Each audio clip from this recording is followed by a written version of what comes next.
சைத்தான் உங்களிடத்துல வருவான், வானத்தை பார் என்பான். நீங்களும் வானத்தை பார்ப்பீர்கள். இந்த வானம் எவ்வளவு பிரம்மாண்டமானது, சிந்தித்து பார் என்பான். நீங்களும் சிந்தித்து பார்ப்பீர்கள். அந்த வானத்தை யார் படைத்தார் என்று சைத்தான் கேட்பான். நீங்கள் அல்லாஹ் என்பீர்கள். இந்த பூமியை பார் என்பான். பூமியில இருக்கிற மலைகளை எல்லாம் பார் என்பான்.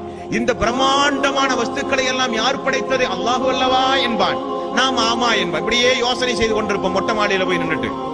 சூரியனை பார், சந்திரனை பார், நட்சத்திரங்களை பார், வானத்தை பார். எங்காவது தூணுண்டா இந்த வானத்திற்கு? பூமி எவ்வளவு பிரம்மாண்டமானது, எவ்வளவு பெரிய உயிர் ஜீவராசி எல்லாம் அல்லாஹ் படைத்திருக்கிறான், உனக்கு தெரியாதா என்பான். நாம ஆமா ஆமா நம்போம். கடைசியில ஒரு கேள்வி வைப்பான். வானத்தை படைத்தது அல்லாஹ், பூமியை படைத்தது அல்லாஹ், சந்திரனை படைத்தது அல்லாஹ், சூரியனை படைத்தது அல்லாஹ். அந்த அல்லாஹ்வை யார் படைச்சானுமா? ரசூல் ஸல்லல்லாஹு அலைஹி வஸல்லம் அவர்கள் சொன்னார்கள், அந்த நேரத்தில் உடனடியாக நீங்கள் அவுது பில்லாஹி மினஷ் ஷைத்தானிர் ரஜீம் லா இலாஹா இல்லல்லாஹ், வணக்கத்திற்கு தகுதியானவன் அல்லாஹ் ஒருவனை தவிர யாரும் இல்லை என்று சொல்லுங்கள்.